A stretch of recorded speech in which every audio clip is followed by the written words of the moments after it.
tes.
Bismillahirrahmanirrahim. Ngapunten Ustadz, tadi saya menunggu pematerinya, ternyata yang satu menyusul gitu katanya. Nggih, mboten napa-napa. Kita mulai dulu ya Ustadz nggih. Monggo. Bismillahirrahmanirrahim. Assalamualaikum warahmatullahi wabarakatuh. Waalaikumsalam warahmatullahi wabarakatuh. Kepada yang terhormat Bapak Miftahul Khair SPDI, MPDI selaku dosen pembimbing mata kuliah studi Quran serta rekan-rekan mahasiswa yang berbahagia. Puji syukur marilah kita panjatkan kepada Allah Subhanahu wa taala karena telah memberikan nikmat hidayah serta kesehatan pada kita semua sehingga kita bisa mengikuti perkuliahan pada sore hari ini. Salawat dan salam semoga selalu terlimpahkan kepada junjungan kita Nabi Muhammad sallallahu alaihi wasallam. Perkenalkan, saya Erin Tiffany, saya dari Prodi Ilmu Al-Quran dan Tafsir, dan saya diamanai untuk menjadi moderator yang akan memandu jalannya presentasi pada sore hari ini dengan susunan acara sebagai berikut. Yang pertama, pembukaan, kemudian yang kedua, penyampaian materi, yang ketiga, sesi tanya-jawab, yang keempat, masukan serta arahan dari dosen pembimbing, dan yang terakhir adalah penutup. Langsung saja, agar lebih barokahnya perkuliahan pada sore hari ini, marilah kita bersama-sama membukanya dengan melafalkan basmalah. Bismillahirrahmanirrahim. Baik, pada rekan-rekan semua, sebelum penyampaian materi, maka perlu kami informasikan untuk audio dan videonya. Mohon diposisikan untuk video dinyalakan dan audio dimatikan selama penyampaian materi berlangsung. Lalu pada saat pemateri sudah selesai memberikan penjelasan, silahkan rekan-rekan untuk menyalakan audionya jika ingin bertanya. Sebenarnya hari ini masih di bab 3 ya Ustadz ya. Namun qadarullah karena pemateri di bab 3 berhalangan hadir, maka kali ini kita lompat ke bab 4 terlebih dahulu. Adapun untuk topik yang akan dibahas pada pertemuan kali ini yaitu Makiyah dan Madaniyah. Langsung saja marilah kita menyimak dan mendengarkan bersama-sama materi bab 4 oleh Saudara Marzuki Imron dan Saudara Karim. Kepada pemateri kami persilahkan.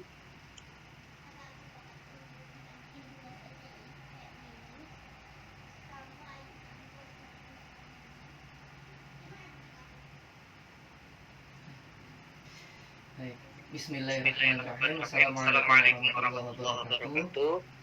Waalaikumsalam warahmatullahi wabarakatuh. Alhamdulillahirabbil alamin. Wassalatu wassalamu ala asrofil anbiya'i wal mursalin sayyidina Muhammad wa ala alihi washabihi wasallam ajma'in. Raditu billahi rabbil islami dinan wa bi Muhammadin nabiyyan wa rasulan rabbi zidna ilma wa rizqna fahma rabbi yassir li amri wa hlul 'uqdatam min lisani yafqahu qawli bi rahmatika ya arhamar rahimin amin ya rabbal alamin. Yang kami hormati kami Ustaz Miftahul Khair SPDI MTHI, yang kami hormati teman-teman yang dirahmati Allah. Pertama-tama rekan kami Mas Karim mohon izin agak terlambat karena masih kerja, dan insyaallah orang yang menyusul semoga beliau masih bisa mengikuti diskusi ini. Saya khawatir nanti kalau misalnya beliau tidak bisa mengikuti, ya terpaksa saya presentasi semuanya nanti ya, mau bagaimana lagi begitu nggih. Tidak apa-apa, tapi insyaallah nanti nilainya dibagi dua tetap gitu. Baik, Bapak Ibu, teman-teman yang dirahmati Allah, sebelum dimulai beberapa bulan yang lalu itu ada seseorang dosen lebih tepatnya seorang dosen fisika yang dia berkata bahwa Qorik itu artinya pembaca Al-Quran, makanya harusnya Qorikah itu artinya orang perempuan pembaca Al-Quran. Beliau ini dosen fisika yang tidak punya latar belakang mungkin pondok pesantren juga, tidak pernah kuliah di institusi agama, tidak kuliah di STAI juga sepertinya begitu. Ketika menafsirkan Al-Quran dengan nyun sewu dengan seenaknya sendiri, beliau tidak bisa membedakan antara Qorikah pakai ain dan Qorikah pakai hamzah. Dan dua hari yang tiga hari yang lalu viral lagi beliaunya ini, dosen fisika ini, beliau berkata bahwa terjemahan Al-Quran ketika orang membaca Al-Quran itu sebenarnya tidak bangga-bangga amat. Beliau bilang karena di zaman Rasulullah itu Al-Quran belum ada, kan Al-Quran ada setelah Rasulullah selesai baru. Jadi sebenarnya baca Al-Quran dari dulu itu tidak ada, sahabat itu tidak ada yang baca Al-Quran, itu kata beliau, dan itu beliau menuai hujatan begitu banyak.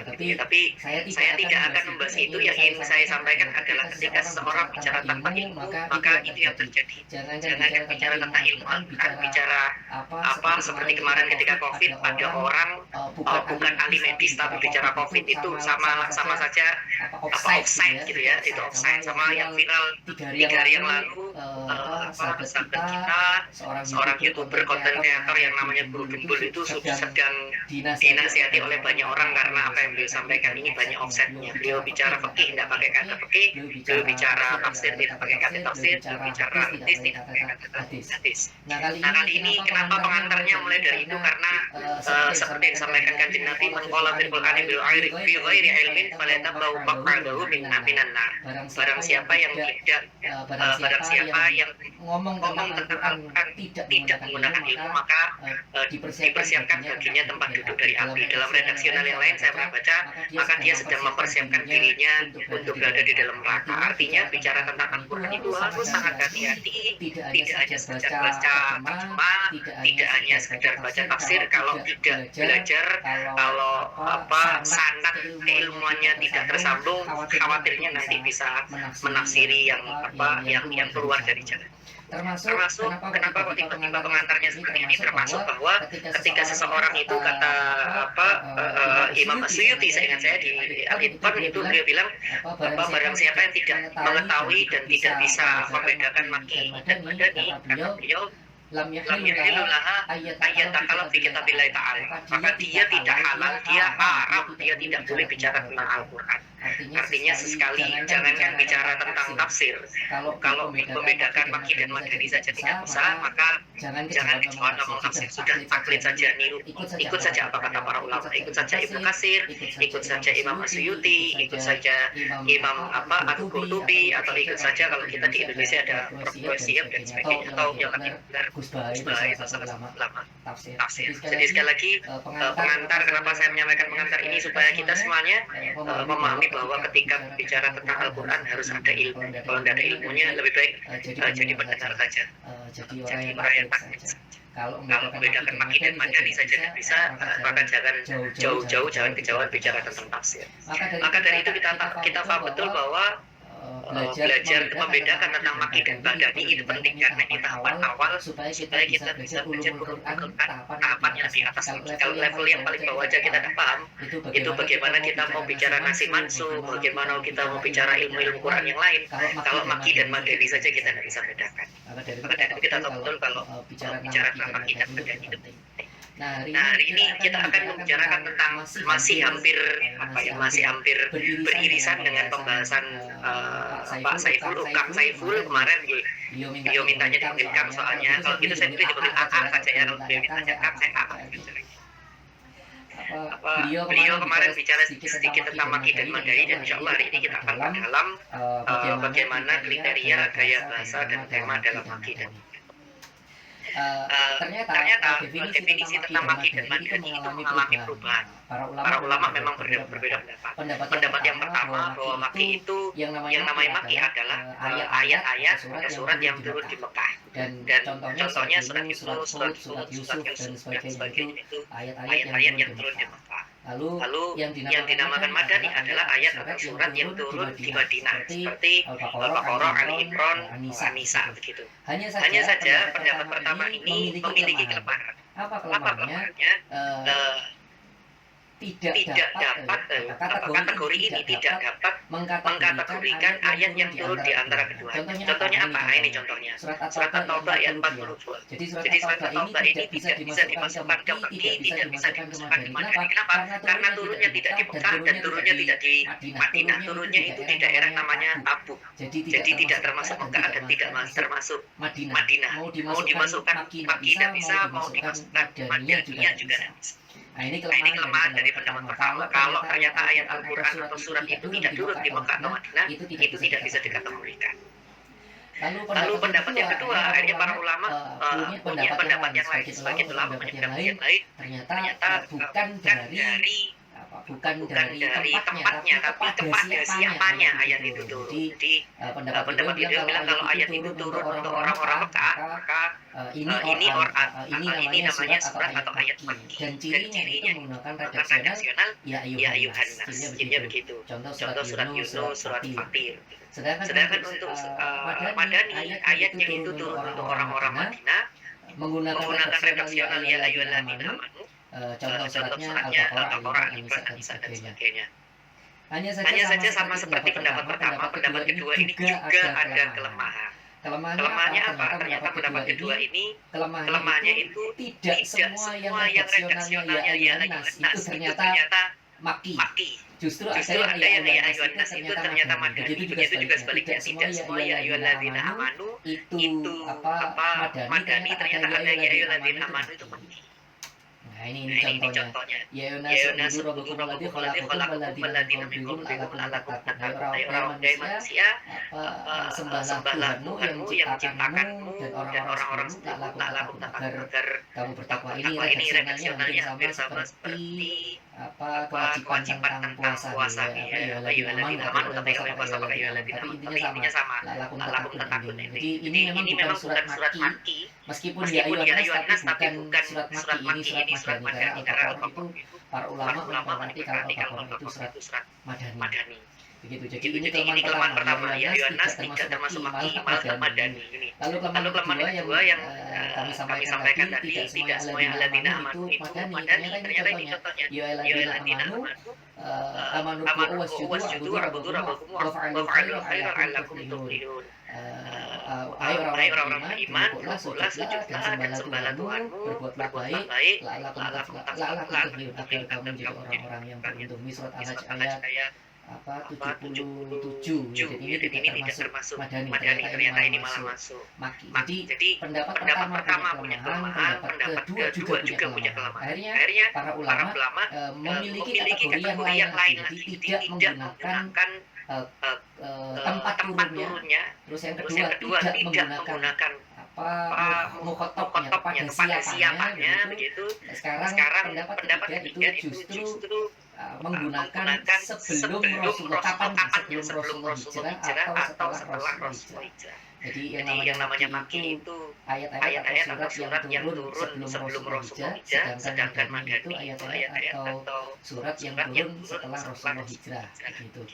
Ini kalau salah ini Fathul Mekah. Meskipun ini turunnya Fathul Mekah, surat An-Nisa ini turunnya pada Fathul Mekah, tapi karena ini setelah Rasulullah hijrah tetap para ulama mengatakan ini Madani gitu. Jadi pendapat ketiga ini yang meminimalisasi kelemahan, makanya pendapat ketiga ini yang paling banyak digunakan oleh ulama karena aturannya konsisten. Jadi mau dia turun di Mekah sekalipun, pokoknya kalau setelah hijrah itu dia dianggap Madani. Nah ini pembahasan pertama tentang definisi Mekah dan Makki dan Madani. Jadi pembahasan pertama. Lalu pembahasan kedua tentang Makki dan Madani itu bicara tentang ciri khas Makki atau kriterianya Makki. Apa itu kriteria Makki? Kalau di sini kita bisa lihat.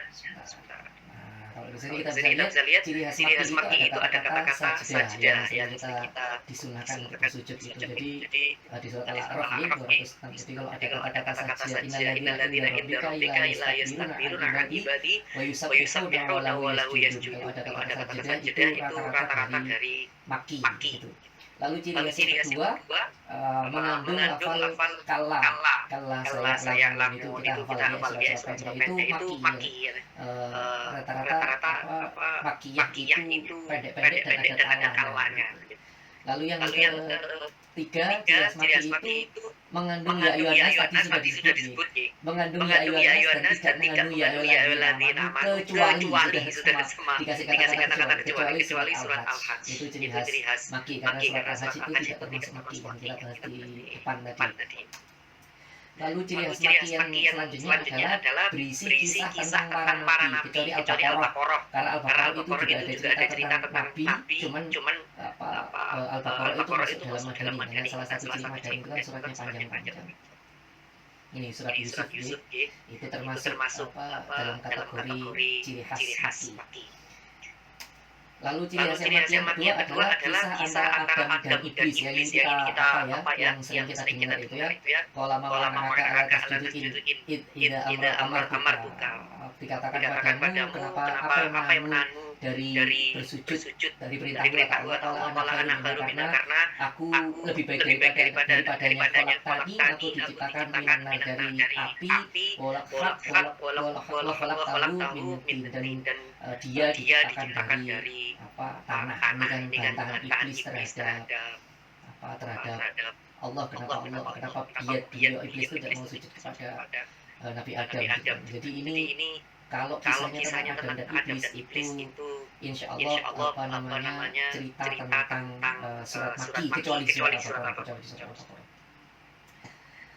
Lalu ciri khas maki yang kedua itu dibuka dengan huruf singkatan. Sekali lagi kecuali Al-Baqarah. Jadi yang ada alif lam mim, ta ya ain sod, terus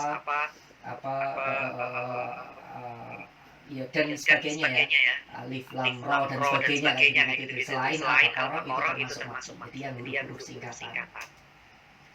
Nah, itu tadi kalau bicara ciri khasnya maki. Nah, sekarang apa ciri khasnya Madani? Kalau ciri khasnya Madani, yang pertama kalau tadi itu maki itu isinya cerita.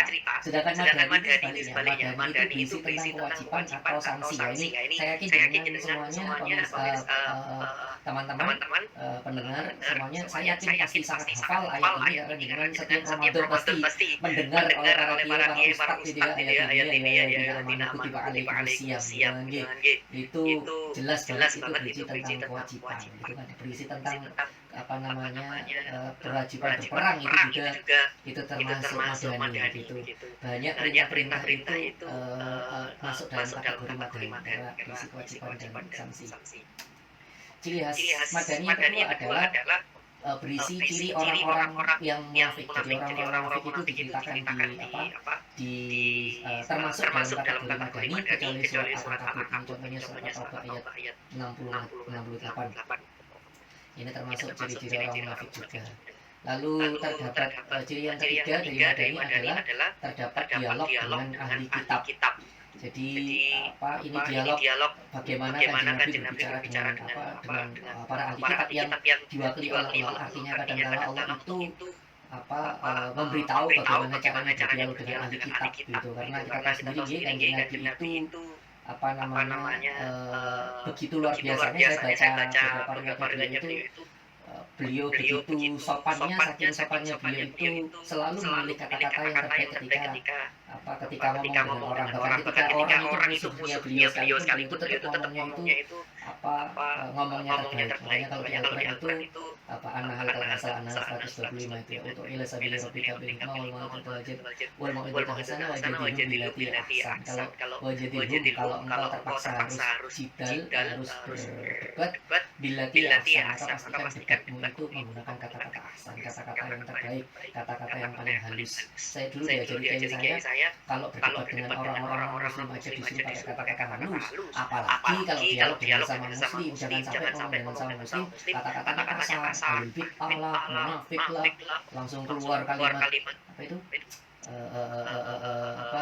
yang biasa dipakai saudara kita kalau akan amali teman-teman yang tidak sepahaman gitu. Padahal jelas itu wajidihu bilati ahsan. Kalau terpaksa berdebat itu debatlah pakai ahsan, pakai kalimat yang terbaik, yang paling halus. Makanya Kanjeng Nabi itu ketika dialog dengan ahli kitab itu selain wajib, sangat wajib banget, kalimat beliau itu sangat halus. Makanya saya dulu belajar dari kiai saya, rata-rata orang-orang Quraisy itu masuk Islam itu bukan karena Islamnya, bukan karena kata beliau orang-orang Quraisy itu masuk Islam karena nabinya. Mereka belum tahu tentang Islamnya, tapi karena mereka melihat nabinya makanya tertarik sama Islam. Sama seperti ibu-ibu kalau misalnya lihat apa itu Shopee Live itu kan awalnya nggak belanja, tiba-tiba kok ada iklan ini kalau pakai skincare ini nanti kulitnya bisa semulus jalan tol, kan ya. Akhirnya gara-gara iklan itu akhirnya beli. Jadi tertarik sama si penjualnya, akhirnya jadi beli. Sama orang-orang zaman itu belum tahu tentang Islam, tapi tertarik dengan nabinya, tertarik dengan akhlaknya Rasulullah, maka akhirnya mereka masuk. Makanya itu tadi salah satu kutipan saya tadi bilang Kanjeng Nabi itu kalau dialog tidak hanya dialognya logik, Rasulullah itu memilih kata-kata yang ahsan, kata-kata yang terbaik.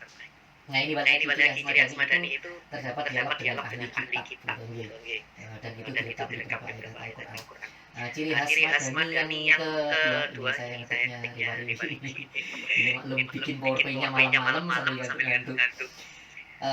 Ciri khas Madani ini salah ketik ini. Mohon maaf ini ciri khas Madani.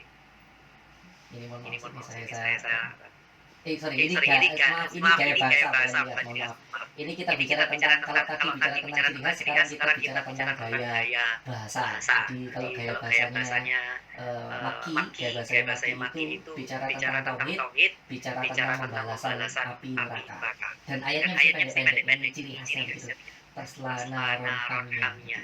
Mereka masih api neraka yang panas. Kalau cerita tentang neraka itu rata-rata bicara tentang Makkiyah, karena itu teguran terhadap orang-orang yang tidak bertauhid.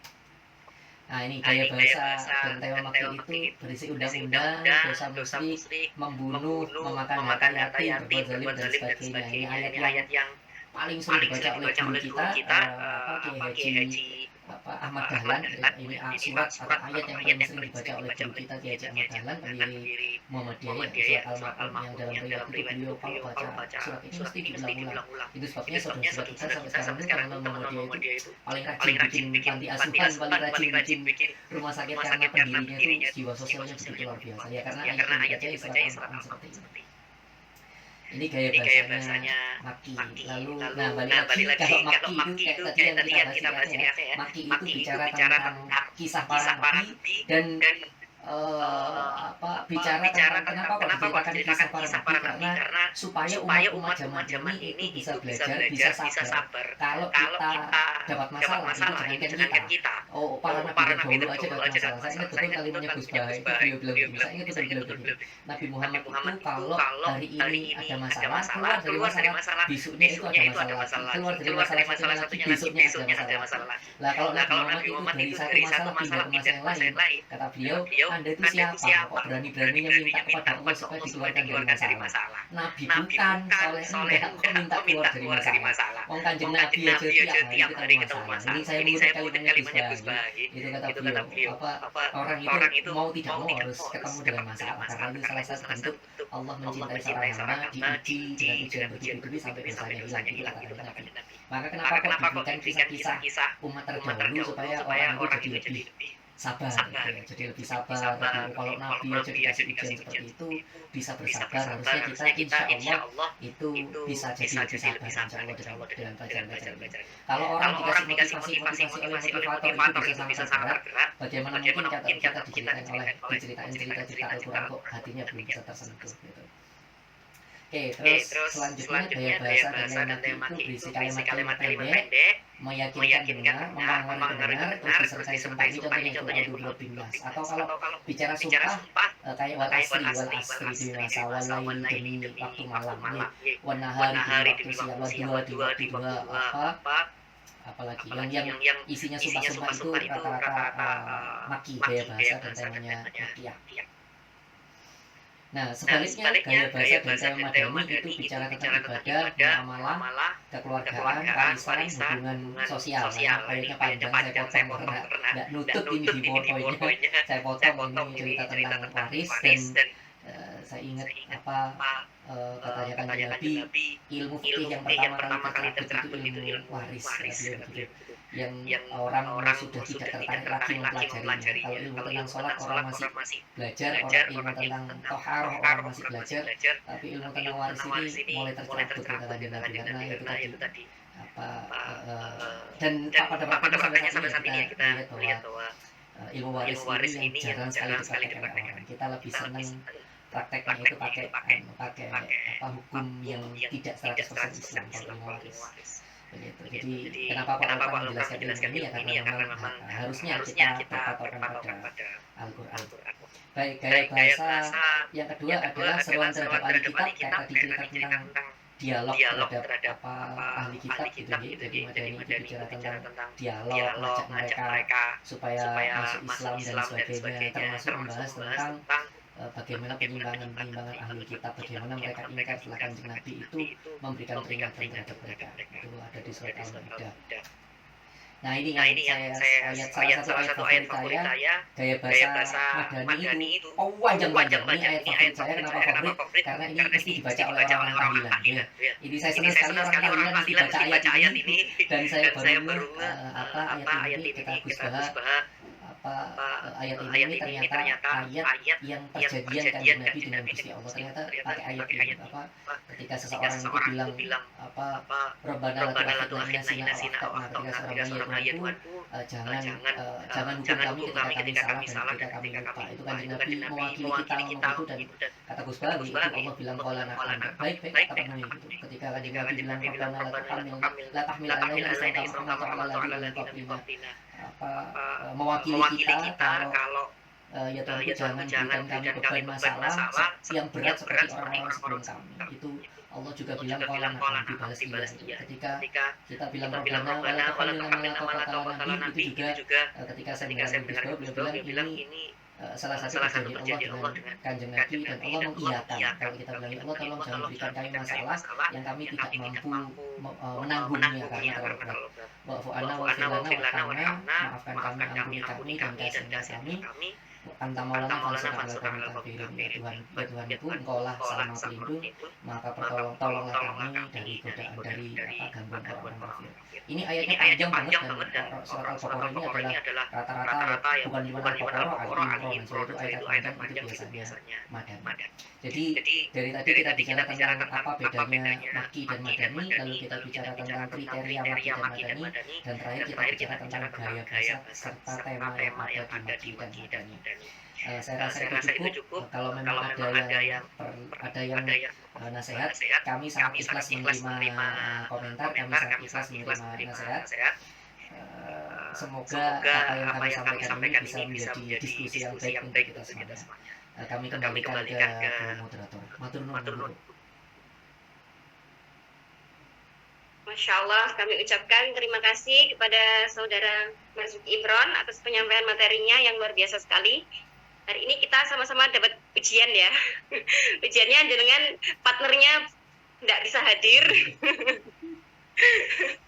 Berarti tandanya Allah itu tahu kalau jenengan itu sanggup untuk melewati ujian ini hari ini. Saya ujiannya menjadi moderator, padahal saya demam panggung. Jadi saya ngomong ini sambil dredeg. Masya Allah. Selanjutnya, langsung saja kita beralih ke sesi tanya jawab ya. Monggo kepada rekan-rekan yang ingin bertanya dipersilahkan. Bisa jangan lupa untuk menyebutkan nama dan juga prodinya dulu ya. Monggo silahkan. Siapa yang mau bertanya?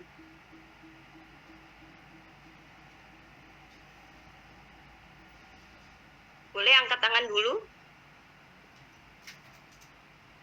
Biasanya rekan Syaiful ini sering bertanya. Monggo Pak Syaiful.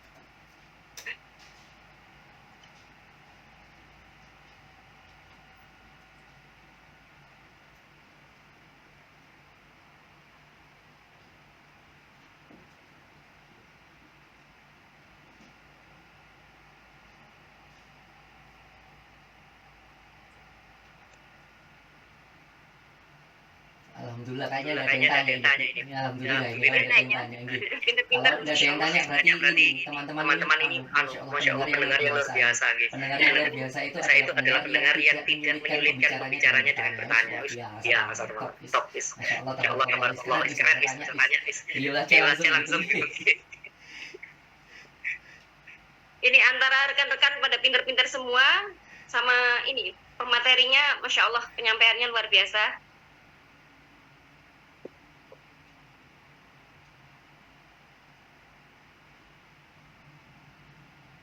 Itu rekan Khadijah ternyata bisa hadir ya?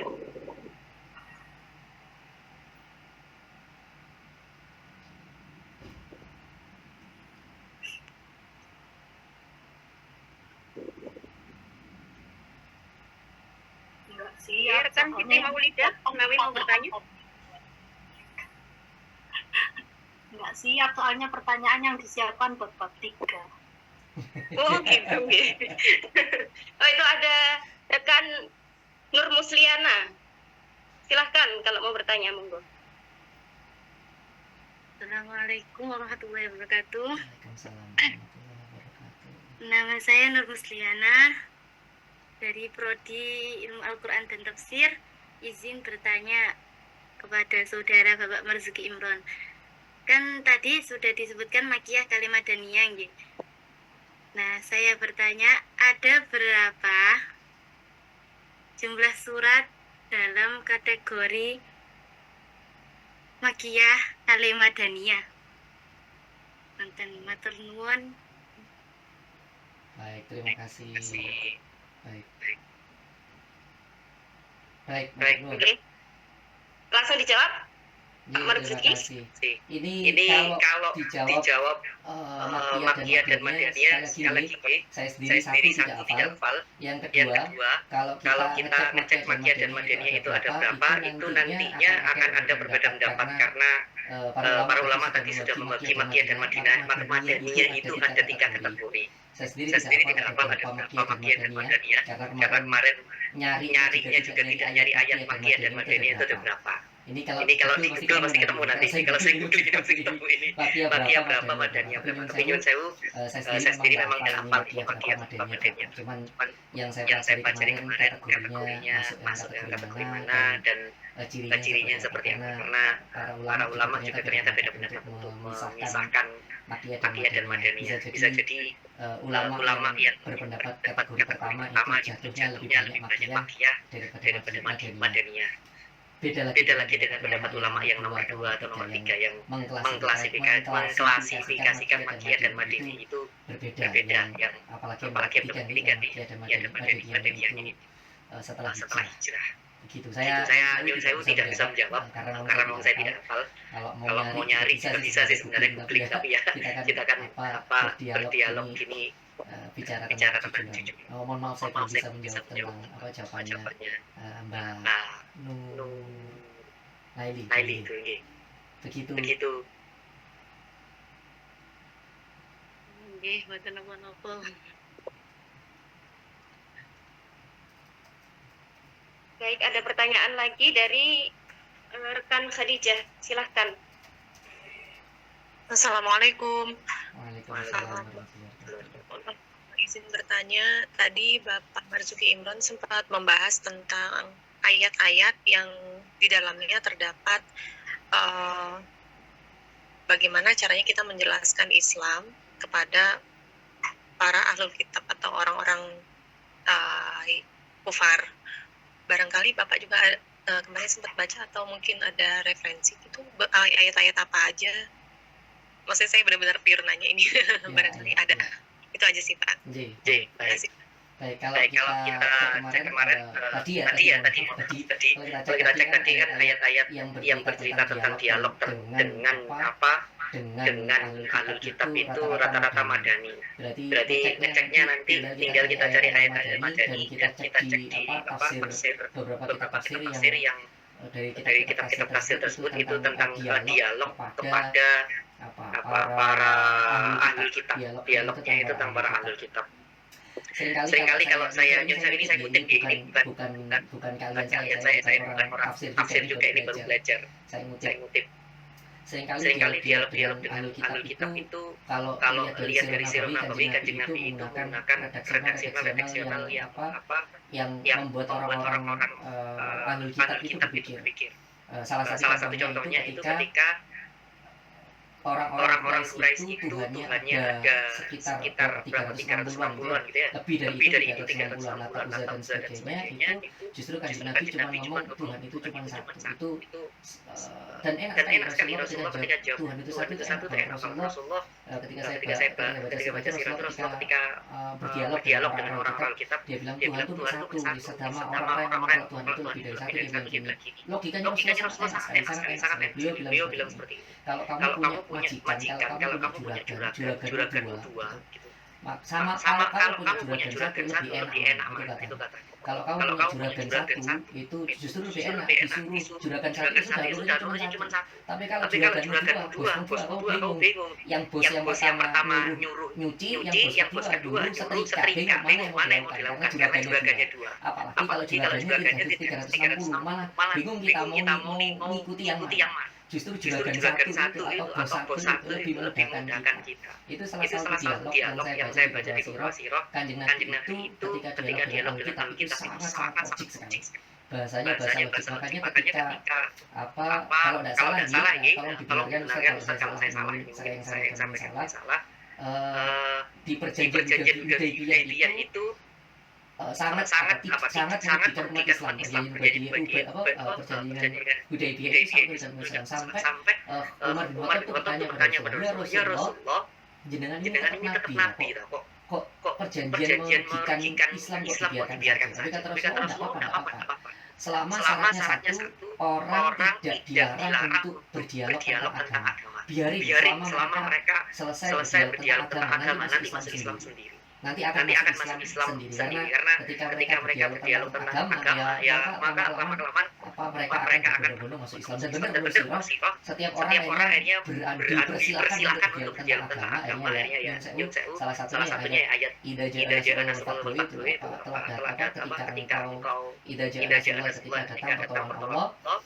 Fara'aita nasyad dan engkau melihat orang berbondong-bondong masuk Islam. Karena itu tadi dialog terhadap Alkitab itu sangat logik. Dan salah satu yang saya baca dari kitabnya Syekh Manar Al-Qatan ini ternyata beliau di mukadimah di awal itu beliau cerita kita belajar ilmu Al-Quran ini salah satunya agar kita tahu cara untuk berdakwah. Karena ketika belajar ilmu Al-Quran kita tahu betul bagaimana redaksional Al-Quran berdiskusi dengan kita, bagaimana redaksional Al-Quran ngobrol dengan orang-orang beriman, bagaimana redaksional Al-Quran ngobrol dengan orang-orang yang mu'alaf, itu sangat dipilih banget. Sebulan yang lalu saya ikut ini, saya tidak apa-apa Ustaz, saya cerita ini boleh ya Ustaz, nyun sewu ini saya tidak nyun sewu cerita saya ikut pengajiannya Habib Jin dan Bin Novel, kebetulan beliau lagi di Surabaya. Beliau cerita seperti ini. Kenapa kita itu harus baca sholawat? Karena ayatnya jelas. Innallaha wa malaikatahu yusholluna 'alan nabi ya ayyuhalladzina amanu shollu 'alaihi wa sallimu taslima. Allah itu kalau bicara untuk orang-orang beriman itu bahasanya ngobrol dengan orang-orang beriman itu bahasanya.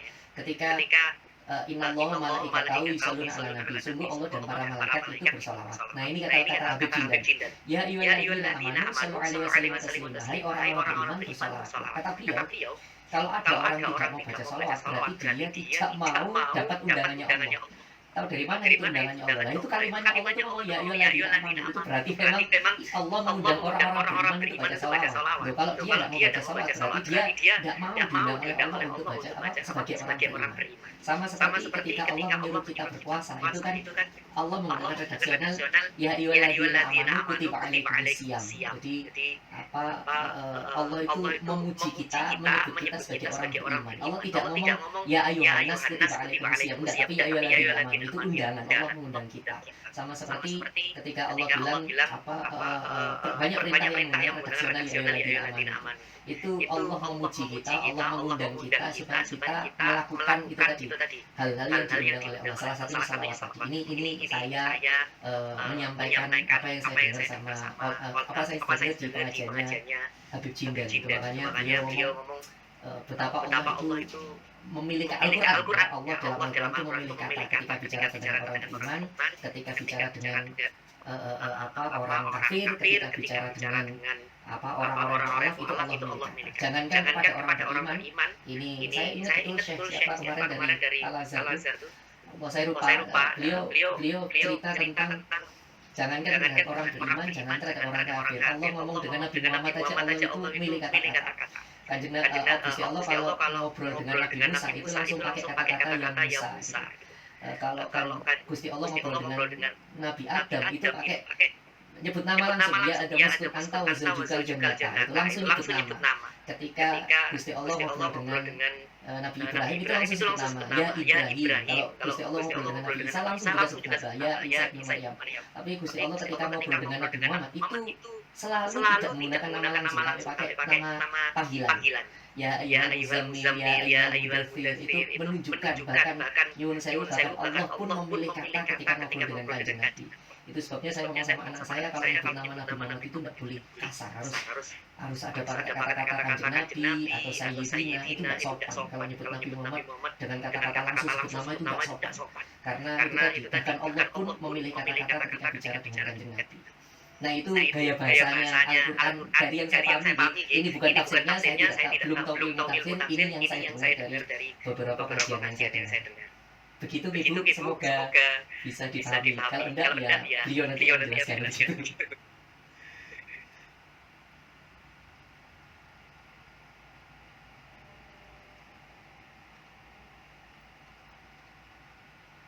Monggo penanya yang lain.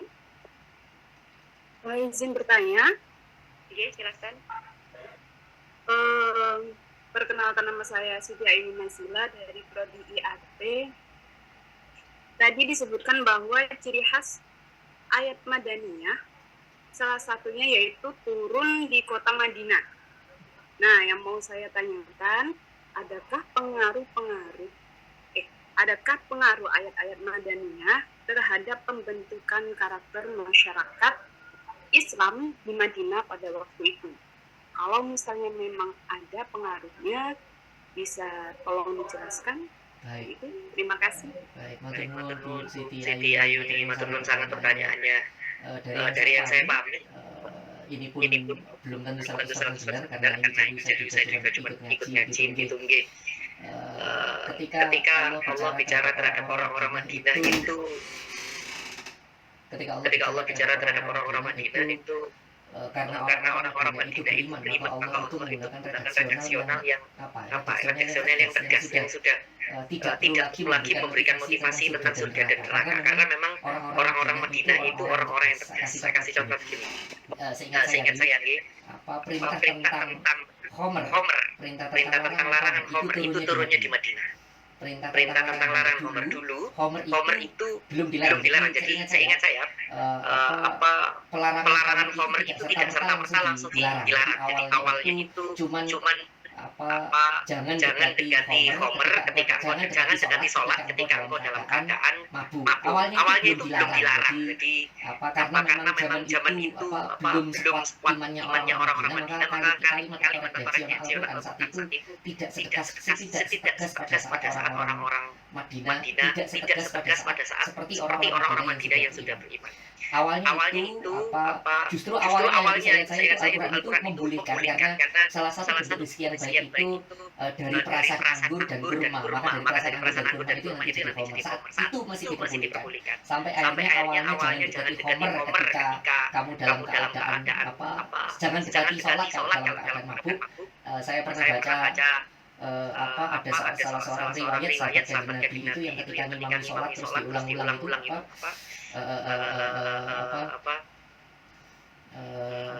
yang kuliah ayat kafir terus diulang la abudu wa ta'budu wa la antum abiduna ma abudu wa la ana abidu ma abadtum wa la antum abiduna ma abudu wa la ana abidu diputar aja karena orangnya lagi dalam keadaan agak mabuk. Jadi dia ngimami tapi rada agak mabuk. Jadi akhirnya muter aja la abudu wa ta'budu la antum abiduna ma abudu wa la ana abidu muter aja karena dia agak mabuk gitu kan gitu. Itu untungnya ada di Indonesia. Kalau di Indonesia langsung tegur-tegur wailin gitu kan ya. Sudah usah panjang-panjang Allah ahad aja katanya.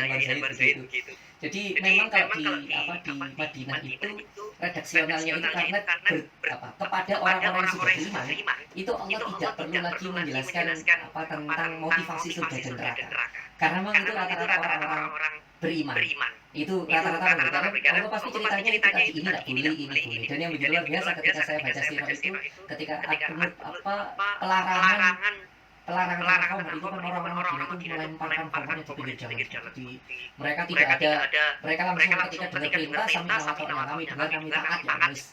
Nggak kayak kita sami nawasawin, kami dengar ya kami wis gak rumah wis gak ngurus gitu kan. Tapi kalau orang-orang Madinah saat itu ya sami nawasawin, karena memang mereka orang yang sudah beriman, makanya redaksional itu tegas tidak perlu bercerita tentang motivasi surga dan neraka. Ya sekali lagi karena orang-orang beriman seperti itu. Dan memang beberapa berisi tentang puji-pujian yang saya sebut tadi ayaladil amanu itu memuji orang-orang beriman dengan sebutan ayaladil amanu. Dalam redaksional yang lain, kalau bicara tentang madani, gitu, kalau ini konteksnya berhubungan dengan kanjeng Nabi Muhammad pun ketika bicara tentang orang-orang beriman yang pembagian data ghanimah yang harta perang ghanimah yang orang-orang Madinah yang merasa tidak adil, kan kanjeng Nabi ngomongnya juga rada keras sedikit. Itu kata Rasulullah, kalau menurut kalian Allah dan Rasulnya tidak adil, maka siapa yang menurut kalian itu adil? Itu kan karena menurut Rasulullah mereka ini orang-orang beriman. Kenapa kok masih royokan harta rampasan perang yang sama Allah sama Rasulullah itu harta rampasan perang itu dikasihkan ke para orang-orang Allah. Nah itu kanjeng Nabi sampai ngomong dengan bahasa yang agak keras, kalau Allah dan Rasulnya tidak kamu anggap adil, maka siapa yang kau anggap adil? Itu saya dengar saat itu ceramahnya almarhum Syekh Al-Buti kalau masalah itu, yang saya nangis pada dengar ceramah beliau pada saat itu. Jadi secara umum begitu gitu, kalau ayat-ayat yang di Madani itu biar bahasanya Allah itu bahasa yang tidak perlu lagi menjelaskan tentang motivasi kayak orang-orang mualaf, karena mereka adalah orang-orang beriman. Makanya bahasanya itu tentang itu tadi larangan, kita langsung dilarang, perintah tentang khomer, perintah larangan ini, larangan ini, karena memang imannya sudah baik. Dan ini seakan-akan sekali lagi saya mengutip Syekh Mana Al-Qatar itu, dia bilang kalau belajar ulumul Quran itu salah satunya adalah untuk berdakwah. Karena kalau bicara untuk orang beriman itu karena mereka beriman, kita bisa langsung ngomong jangan zina, jangan bunuh, kalau kamu zina nanti masuk neraka, kalau kamu bunuh ini, karena yang kita ajak ngobrol orang beriman. Nah, kalau kita ngobrol dengan orang-orang yang baru masuk Islam gitu kan ya, yang dia belum ngerti tentang itu Taurat, yang dia kalau bahasa saya kurang sopan gitu, yang dia mungkin masih pacaran dan sebagainya, terus kita ngomongin jangan pacaran itu zina, neraka kamu. Itu langsung dia keluar dari Islam dari kata-kata kita nih. Karena ya cara dakwah kita salah gitu. Makanya sekali lagi ketika Syekh Mana Al-Qatar itu ngomong Al-Quran itu belajar ilmu Quran itu harusnya membuat kita semakin paham tentang bagaimana cara berdakwah, karena bagaimana Allah salah satunya dan Madani itu memilih kata-kata, memilih gaya bahasa, bahkan memilih tema yang tepat kepada orang yang tepat. Begitu Bu Siti J.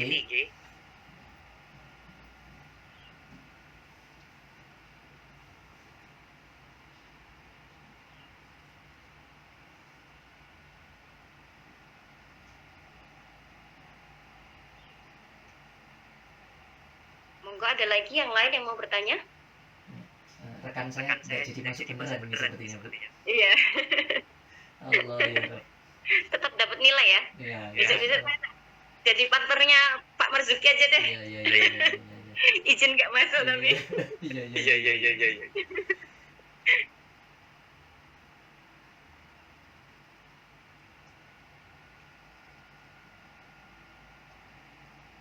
Pak Saiful mana ini? Tumben biasanya bertanya Pak Saiful.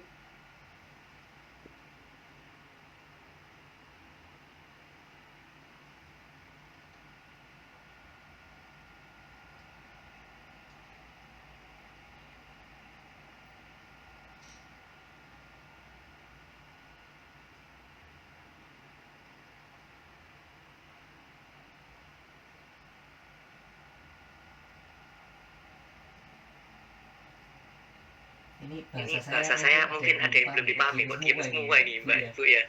Apa saya salah ngomong ini kok diam semua orang-orang. Sepertinya terkesima dengan cara penyampaian jenengan. Soalnya Iya Pak, udah cocok Pak. Jadi ahli tafsir Pak. Insya Allah. Amin. Semoga jenengan semuanya. Amin.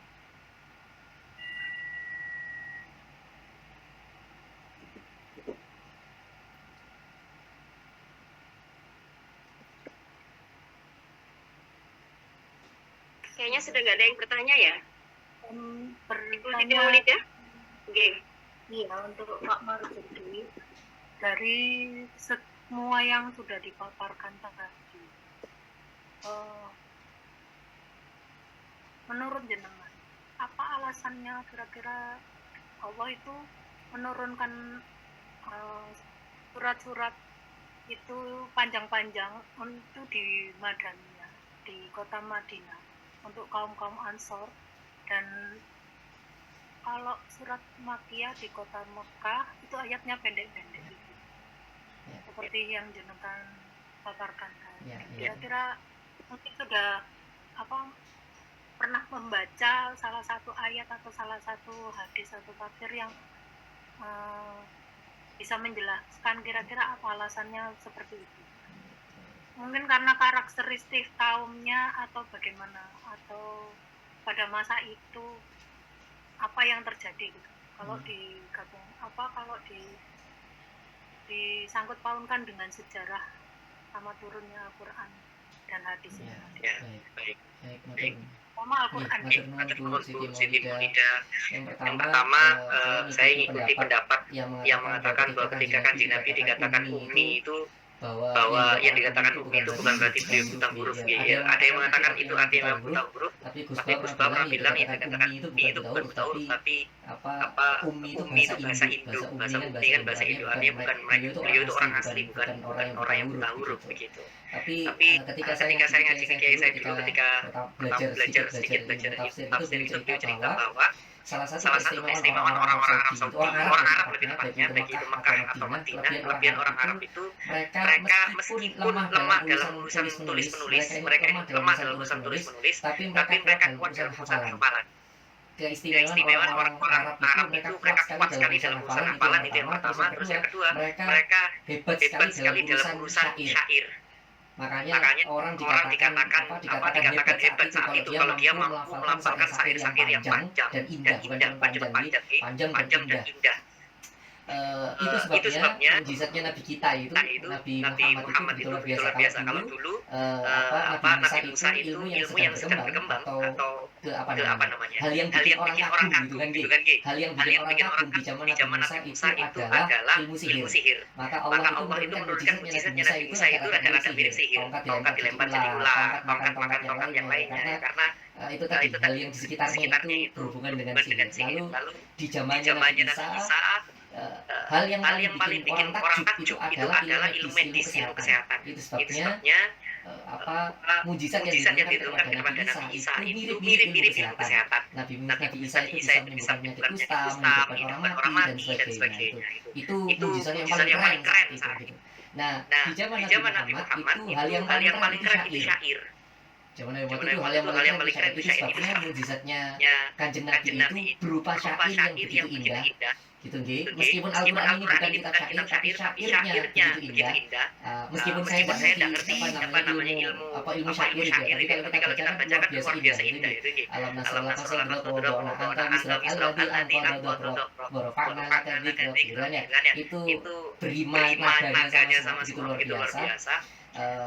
Bagaimana sekali lagi bagaimana mujizat itu diturunkan itu sesuai dengan kepada siapa dan umatnya Kanjeng Nabi itu saat itu umatnya Kanjeng Nabi saat itu orang Arab itu adalah orang-orang yang secara tulis itu tidak seberapa bagus, tapi secara hafalan luar biasa, terus syairnya luar biasa. Nah, kenapa kok yang di Madinah kok lebih panjang-panjang, terus yang ada di Mekah lebih pendek-pendek? Ya jawabannya simpel. Karena kalau di Mekah itu mereka adalah orang-orang yang belum beriman, mau dikasih yang panjang-panjang dan dihafal, ngapain mereka juga tertarik, gitu. Nah, akhirnya yang panjang-panjang ini logika sederhana, yang panjang itu diletakkan karena rata-rata orang itu orang-orang sudah beriman, orang-orang sudah cinta kepada Allah dan Rasulnya, maka mereka akan rajin untuk menghafal, rajin menghafal ya, karena itu tadi mereka sudah cinta sama Allah dan Rasulnya. Jangankan kita mau dengan Allah dan Rasul, tidak usah itu. Adik-adik kita yang sekarang lagi senang sama K-pop itu mereka bisa hafal lagu-lagunya K-pop yang saya tidak tahu bahasanya apa, tapi mereka bisa hafal. Kenapa? Karena mereka cinta. mereka cinta sama lagu-lagunya, makanya cinta sama aktornya, cinta sama artis Koreanya, maka mereka rela menghafal sampai luar biasa cuma lagunya tapi gerakannya juga apa. Ya karena itu tadi mereka cinta. Nah, itu sebabnya kenapa di Madinah itu dibikin panjang-panjang ayatnya. Salah satu karena orang-orang Madinah itu sudah punya iman, sudah punya kecintaan kepada Allah dan Rasulnya. Kita tahu betul kalau bicara kalau jenengan baca beberapa hadis itu beberapa sahabat itu kalau sudah di Madinah itu rata-rata apa ya? Mereka itu mau menyerahkan segalanya kepada Kanjeng Nabi. Saking cintanya sama Kanjeng Nabi. Saking cintanya itu sebabnya ini pendapat pribadi saya belum benar. Pendapat pribadi saya belum benar. Saya kalau disuruh milih suruh milih bolak-balik Madinah atau Mekah, saya lebih milih ke Madinah. Saya lebih senang Madinah. Ketika saya umroh itu justru yang bikin saya nangis pertama kali itu masuk Madinah.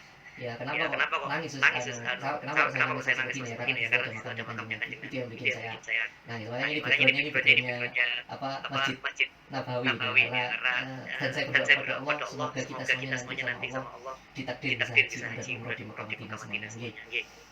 Itu sih jawaban saya. Menurut saya kalau misalnya banyak salahnya begitu.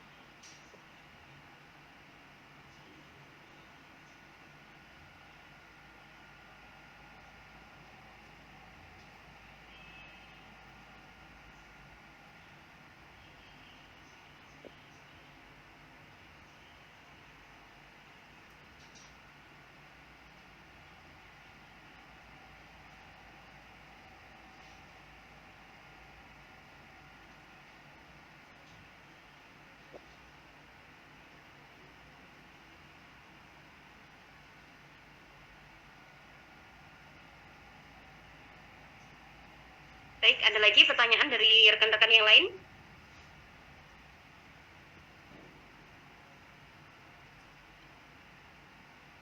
Kita sampai jam berapa ya? 17.30 nih? Atau mau langsung kita serahkan ke Ustadz? Waktunya soalnya kan tinggal nggak sampai 30 menit. Setuju. Nggak usah tanya lagi, sudah cukup. Gimana, ada pertanyaan lagi rekan-rekan? Silahkan. Alhamdulillah cukup. Cukup ya. Baik, terima kasih kepada rekan-rekan yang sudah bertanya dan menanggapi diskusi kali ini. Sesi selanjutnya ya kita serahkan kepada dosen pembimbing kita yaitu Bapak Miftahul Khair SPDI MPDI untuk memberikan arahan ataupun hal-hal yang mungkin ditambahkan kepada kita. Monggo kepada Bapak Miftahul Khair SPDI MPDI kami persilahkan.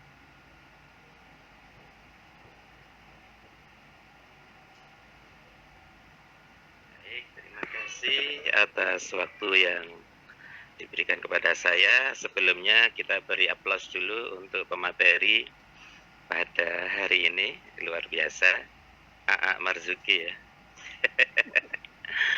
Mau dipanggil AA, kalau kemarin Pak Saiful dipanggil Kang ya, Kang Saiful. Sekarang pematerinya dipanggil AA. Tidak mengapa, itu untuk menunjukkan keakraban gitu ya, supaya dialognya, interaksinya lebih friendly, lebih bersahabat, sehingga tidak ada kesan minder, takut ya, karena sudah dipanggil AA masa sungkan kan ini. Ya sebaiknya panggilan memang sangat berpengaruh gitu ya, terutama terkait dengan keakraban. Baik, saya awali dengan salam dulu. Assalamualaikum warahmatullahi wabarakatuh. Waalaikumsalam warahmatullahi wabarakatuh. Senang sekali pada sore hari ini kita bisa berjumpa kembali pada perkuliahan studi Al-Quran. Dan pembahasan pada sore hari ini cukup memberikan pencerahan ya kepada kita semuanya. Walaupun untuk materinya agak beririsan dengan materi sebelumnya, yaitu yang dibahas oleh Kang Saiful. Namun pada hari ini lebih fokus, lebih mendalami terkait dengan ayat-ayat Makkiyah dan ayat-ayat Madaniyah yang sudah dipaparkan dengan sangat baik oleh pemateri pada hari ini. Mohon maaf, suara saya terdengar jelas ya? Jelas, Pak. Jelas, Ustaz. Jelas. Alhamdulillah, alhamdulillah. Karena di layar ini ada tulisan unstable gitu, unstable koneksi. Baik, untuk menghemat waktu saya ingin memberikan komentar terlebih dahulu terkait dengan apa yang sudah kita diskusikan pada hari ini. Mulai dari diskusi yang terakhir dulu, karena yang terakhir biasanya yang paling kita ingat gitu ya. Nah, tadi penanya menanyakan terkait dengan kenapa ayat-ayat Madaniyah atau surat yang digolongkan surat Madaniyah itu biasanya atau berciri khas suratnya panjang-panjang, sementara yang Makkiyah itu bercirikan suratnya pendek-pendek. Oleh pemateri tadi cukup panjang lebar dijelaskan bahwa penggolongan Makkiyah dan Madaniyah ini memudahkan kita sebagai pengkaji Al-Quran untuk memahami konteks sosial budaya yang ada pada masing-masing surat ya. Dan sosial budaya ini sangat berpengaruh pada panjang pendeknya surat ya, terutama yang ditanyakan oleh penanya itu ya. Kalau kita melihat konteks Makkiyah, konteks masyarakat di Mekah ini adalah masyarakat yang menerima dakwah Nabi yang paling awal, dakwah Nabi yang pertama kali, sehingga kondisinya kebanyakan masih belum beriman. Karena banyak yang belum beriman, maka pada penggolongan ayat-ayat Makkiyah atau surat-surat Makkiyah oleh para ulama setelah diteliti memang benar. Pada surat-surat Makkiyah ini Allah cenderung mewahyukan kepada Nabi Muhammad terkait hal-hal keimanan, keyakinan, ketauhidan. Karena rata-rata mereka masih belum beriman. Yang pertama. Yang kedua, tantangan yang dihadapi oleh Rasulullah adalah masyarakat Arab yang memiliki kemajuan di bidang bahasa sastra Arab. Ya. Jadi jahiliyah yang melekat pada masyarakat Arab itu bukan berarti mereka bodoh-bodoh. Tidak. Mereka bodoh, jahil itu dalam pengertian akhlaknya, moralitasnya yang sangat rendah. Tapi di bidang keilmuan, terutama bahasa dan sastra, mereka sangat menguasai. Banyak sekali sastrawan, para pujangga, para penyair yang memiliki kompetensi yang sangat luar biasa dalam bidang bahasa Arab. Hingga para penyair bahasanya, puisinya, sajak-sajaknya, syair-syairnya sangat memukau. Dan ini menjadi prestis tersendiri. Orang yang menguasai bahasa Arab dengan sastra yang sangat tinggi memiliki posisi yang tinggi di tengah-tengah masyarakat Arab pada waktu itu. Nah, bisa dikatakan bahwa salah satu kemajuan kebudayaan atau peradaban masyarakat Arab jahiliyah itu puncaknya adalah pada penguasaan mereka, keahlian mereka di bidang bahasa. Di tengah-tengah kondisi masyarakat yang sangat menghargai, sangat menghormati kepandaian di bidang bahasa inilah turun ayat-ayat suci Al-Quran. Mereka kaget. Kok bisa ada bahasa yang sastranya luar biasa seperti ini? Apakah ini karangan Muhammad? Tidak mungkin. Karena Muhammad tidak terkenal sebagai seorang penyair atau pandai bahasa. Ini pasti bukan kata-kata Muhammad. Mereka terperangah mendengar wahyu-wahyu Al-Quran yang disampaikan oleh Nabi Muhammad SAW kepada mereka. Iqra bismi rabbikal ladzi khalaq, khalaqal insana min 'alaq. Itu kan bersajak. Iqra wa rabbukal akram alladzi 'allama bil qalam 'allamal insana ma lam ya'lam. Bersajak. Rata-rata surat Makkiyah bersajak, mengandung sastra yang sangat tinggi.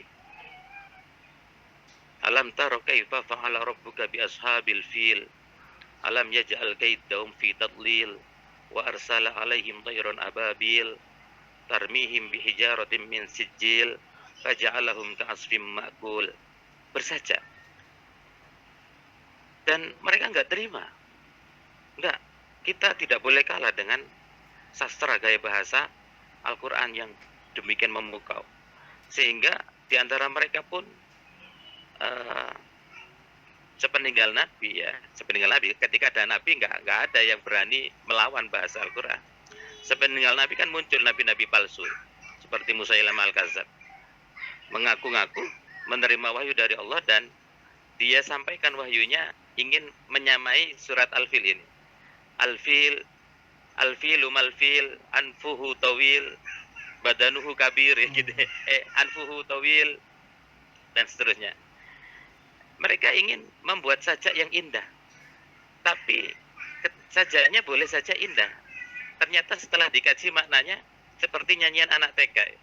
Gajah binatang yang amat besar, hidungnya panjang, telinganya lebar, seperti itu. Tidak berbobot. Sehingga mereka sampai sepeninggal Nabi pun tidak ada yang bisa menandingi gaya bahasa Al-Quran. Nah, inilah ayat-ayat Makkiyah itu rata-rata kenapa kok pendek ya ini semi tantangan kepada mereka. Ayo, Al-Quran sendiri mengatakan fa'tu bisuratin mim misli. Ayo karang satu surat saja yang sepadan, sependek Al-Quran Al-Kautsar lah, 3 ayat. Atau jangan satu surat 3 ayat sependek Al-Kautsar, satu ayat aja wis. Ternyata mereka nggak ada yang mampu menandingi sastra bahasa Al-Quran. Nah, ini adalah salah satu mukjizat Al-Quran ya, di mana ketika bangsa Arab sangat mengelu-elukan sastra Arab yang begitu indah, ternyata nggak ada apa-apanya dibandingkan bahasa Al-Quran. Nah, dan itu rata-rata pendek-pendek. Nah, kenapa di Madaniyah kok panjang-panjang? Karena setelah hijrah ke Madinah, itu rata-rata penduduk Madinah sudah menunggu-nunggu kehadiran Rasulullah SAW. Nabi ketika di Mekah saja itu didatangi oleh penduduk Madinah ketika mendengar ada dakwah Islamiyah, risalah Islamiyah. Mereka beriman kepada Nabi walaupun mereka penduduk Madinah. Tapi oleh Nabi disuruh kembali lagi kepada ke kampung halamannya di Madinah. Untuk apa? Menyebarkan keyakinan mereka. Wes tunggu aja di sana karena kamu kalau di sini manfaatnya kurang banyak. Ya, apalagi penduduk Mekah itu mengancam dakwah Nabi, sehingga untuk keselamatan mereka disuruh kembali lagi ke Madinah. Jadi nyaris ketika Nabi hijrah banyak sekali penduduk Madinah yang sudah beriman, sudah mendengar Islam dan sudah beriman kepada Nabi Muhammad SAW, sudah masuk Islam. Nah, apalagi kedatangan Nabi, tambah kuat iman mereka, bertambah-tambah. Dan wahyu yang turun setelah hijrah ini rata-rata adalah pembinaan keimanan, penerapan syariat Islam dan seterusnya. Nah, karena banyak hal yang perlu diatur dalam syariat Islam, bagaimana terkait dengan pelaksanaan sholat, rukun Islam yang lain, berpuasa, bagaimana berhaji, bagaimana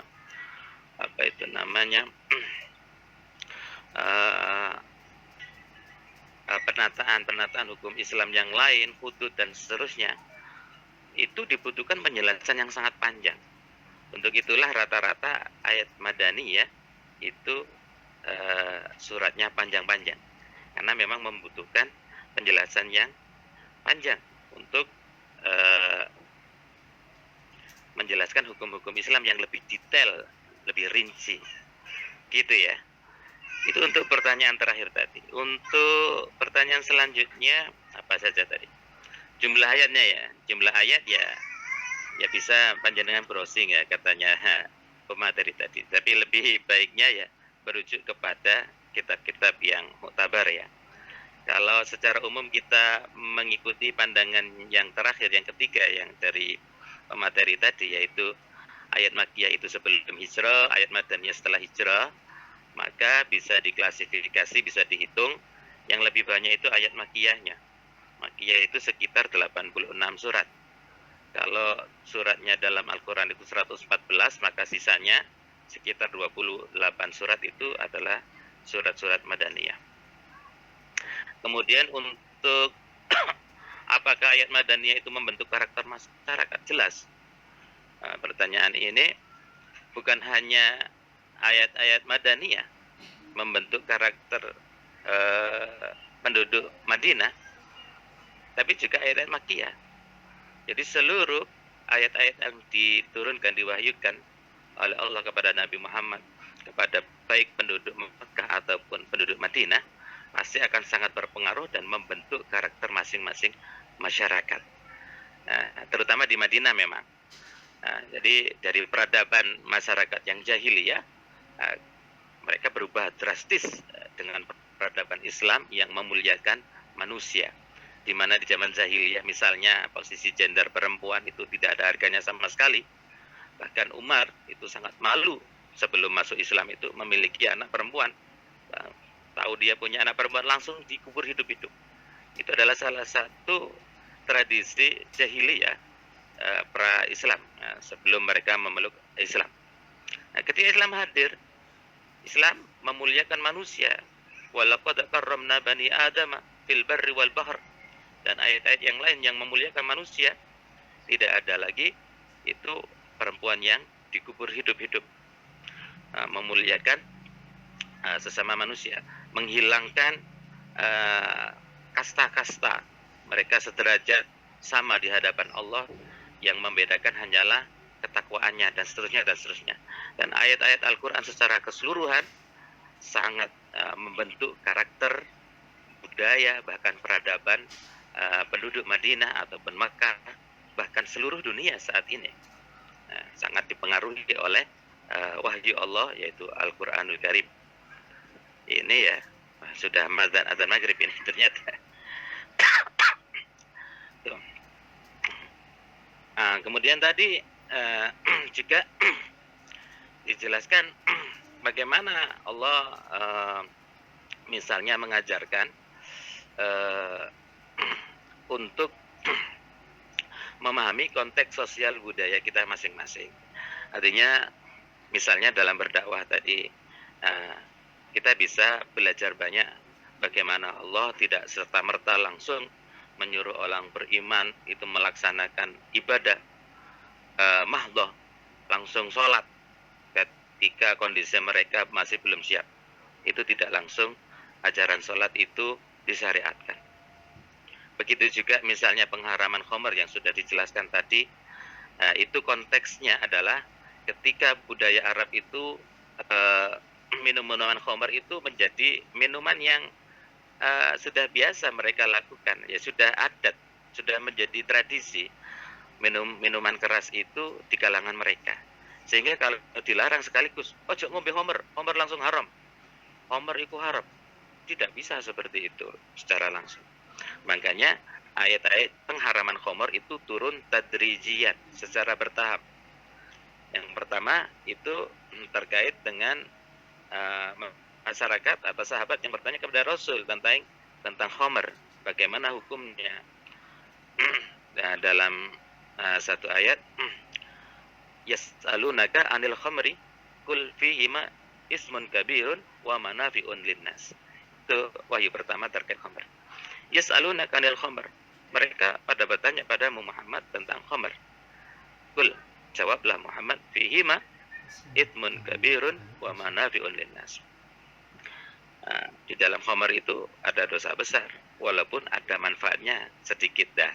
Tidak langsung diharamkan, memang ada manfaatnya, terutama bagi mereka peminum khamr pada saat itu, untuk menenangkan diri lah, untuk kesenangan dan seterusnya. Tapi mudaratnya lebih banyak.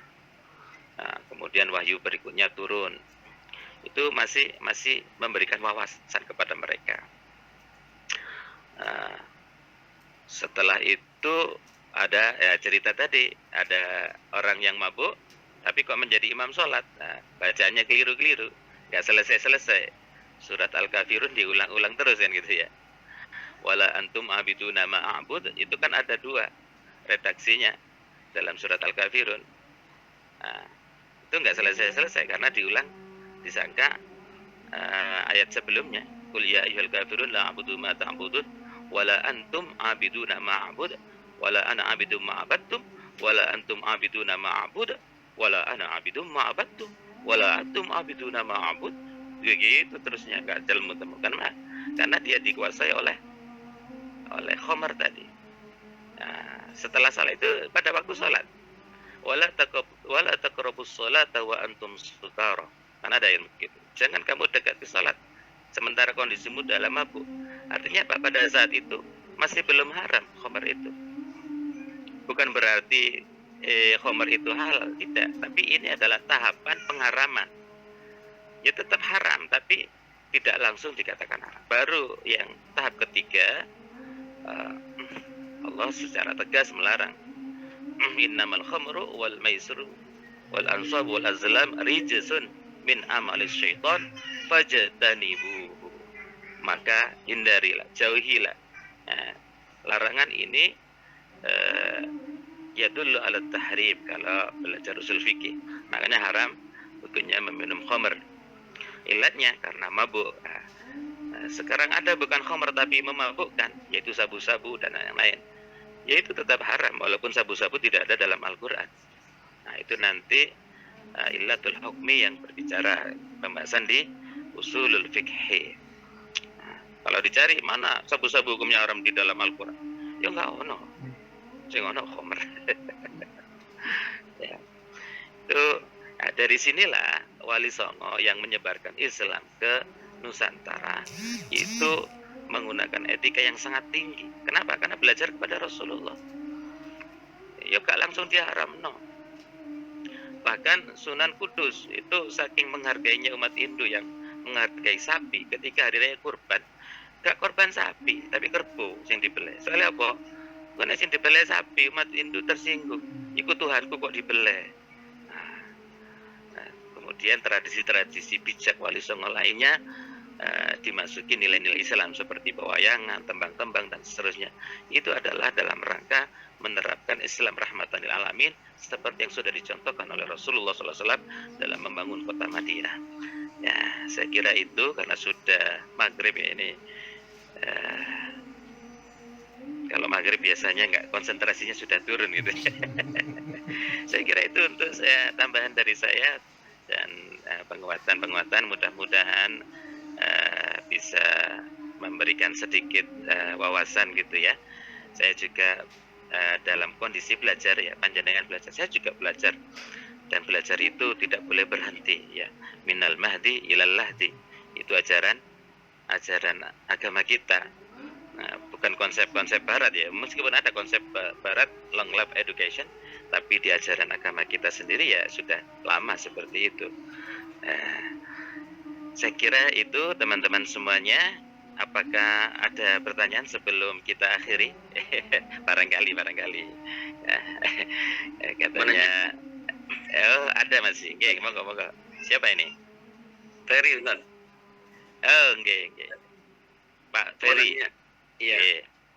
Enggak, dari bahasa kan itu kan ada maki, ada madani, ada makiyah, ada madaniyah. Nah, itu perbedaan secara istilah bahasa itu seperti apa itu, Ustaz? Demikian, Ustaz. Secara bahasa ya. Ada maki, ada madani kan istilahnya kan? Iya. Makiyah dan madaniyah gitu, ada yang saya bingung dari segi bahasa gitu.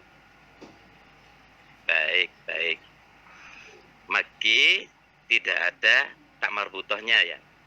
Kalau ditambahin tak marbutoh jadi makiyah. Madani tidak ada tak marbutohnya. Kalau ditambahi tak marbutoh jadi madaniyah. Seperti panjenengan orang Indonesia, bahasa Arabnya apa? Indonesia. Al-Indonesiyu ya. Sia. Indonesia. Al-Indonesia. Indonesia. Indonesiun. Indonesia. Indonesia. Ya. Jadi perbedaannya hanya ada tambahan tak marbutoh dan tidak ada tak marbutoh, gitu ya. Iya. Madinah, Madaniyah. Nah, ada ketambahannya nisbat itu ada ketambahan ya-nya itu adalah ya nisbat. Ya nisbat itu apa? Menunjuk kepada penggolongan bahwa Madinah itu kan kotanya ya. Kalau kita menunjuk Madaniyah yang berbangsa Madinah misalnya, jadi dibangsakan, digolongkan Madinah. Madini itu atau Madaniyun, bentuk lain yang tidak menempelkan, tidak menambahkan tak marbutoh. Penambahan tak marbutoh ini adalah penguat ya. Ada faidah bahasa ya. Nah, ketika ada tambahan tak marbutoh itu menunjukkan penguat.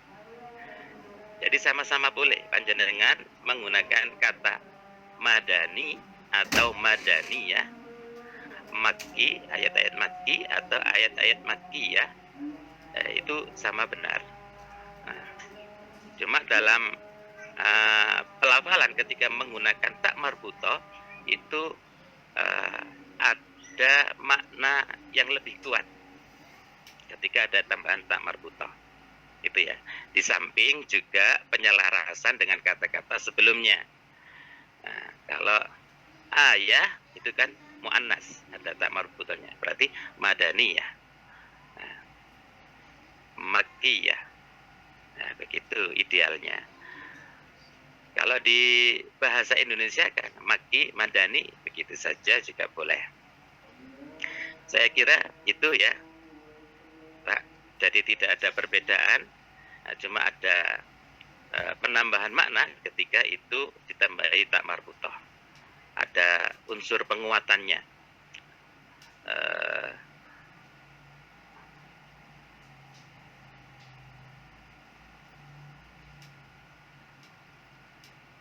Itu mudah-mudahan bisa dipahami. Ya Ustaz, terima kasih Ustaz. Ya.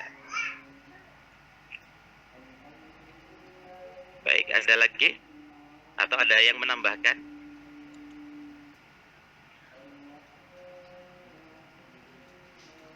Kalau tidak ada, saya pikir untuk pertemuan pada saat ini kita cukupkan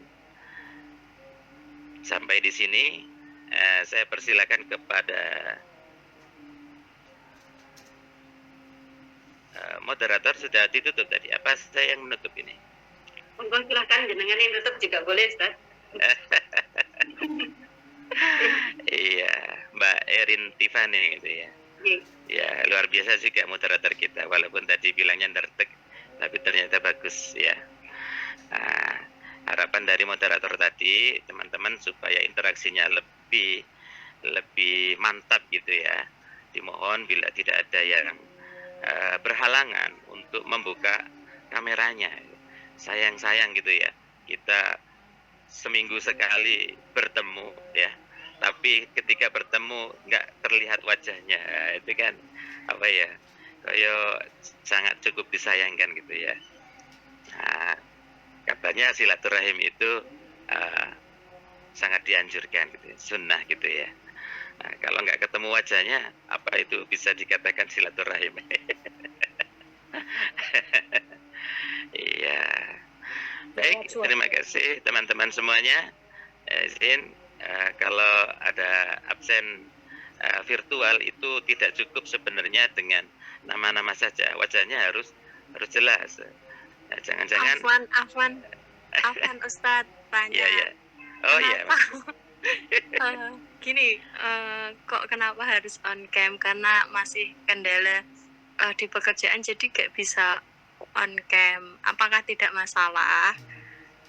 Iya, tidak apa-apa, tidak apa-apa. Saya seperti di komitmen awal ini panjenengan kan kelas karyawan ya. Kelas karyawan itu saya sendiri secara pribadi sebagai dosen akan berusaha untuk memfasilitasi kemudahan-kemudahan bagi para mahasiswa. Nah, walaupun saya memberikan kemudahan, tapi tetap saya ingin komitmennya, penghargaannya minimal kita menghargai sesama teman kita ketika berinteraksi ya silakanlah perlihatkanlah wujudmu kan gitu. Baik, sebelumnya maaf dan terima kasih ya Pak dosen ya. Tapi emang kendala tidak memungkinkan untuk on cam. Oke. Nah, itu udur syar'i dimaafkan ya. Baik, terima kasih. Udur syar'i dimaafkan. Amin. Ya, seperti itu. Terima kasih atas perhatian panjenengan semuanya. Karena waktunya memang sudah habis, mari bersama-sama kita tutup dengan bacaan hamdalah dan doa kafaratul majelis. Alhamdulillahirabbil alamin. Subhanakallahumma wa bihamdika asyhadu an la ilaha illa anta astaghfiruka wa atubu ilaik. Terima kasih. Mudah-mudahan apa yang sudah kita kaji, kita diskusikan pada hari ini menjadi ilmu yang bermanfaat bagi kita semuanya. Sekian dari saya. Ihdinas siratal mustaqim. Assalamualaikum warahmatullahi wabarakatuh. Waalaikumsalam. Barakallah Ustaz. Terima kasih. Sami-sami. Itu Kang Saiful kok baru muncul itu. Iya tadi waktu suruh on cam Pak Saiful langsung on loh. Oh iya. Biasanya paling vokal beliau. Yes. Nah, mungkin Ada yang itu, Ustaz. Memberi kesempatan pada yang lain. Oh, benar. Kalau saya Ferry saya. Iya, betul. Itu Pak Saiful harusnya nggak kayak gitu. Biar kita kompak. Iya. Metodenya beda-beda gitu ya. Katanya kalau ada dua cahaya itu bisa enggak, yang lain enggak kelihatan gitu ya. Nah, harus meredup dulu baru cahaya yang lain bisa muncul gitu. Tidak ada boleh dua matahari, Ustaz. Nah, Ada dua matahari. iya. Bingung kalau ada dua matahari. Itu Ustaz Marzuki itu ada di mana itu kok kayak di Madinah itu? Boten ini. Apa backgroundnya saja? Background saja. Oh, iya. Tapi beliau kayaknya sudah bolak-balik ke sana ya. Boten. Amin. Amin Pak Marzuki. Amin. Pun monggo bisa live ruangan Zoom. Barakallah. Terima kasih sami. Matur nuwun sangat, Ustaz. Sami-sami. Kula live rien.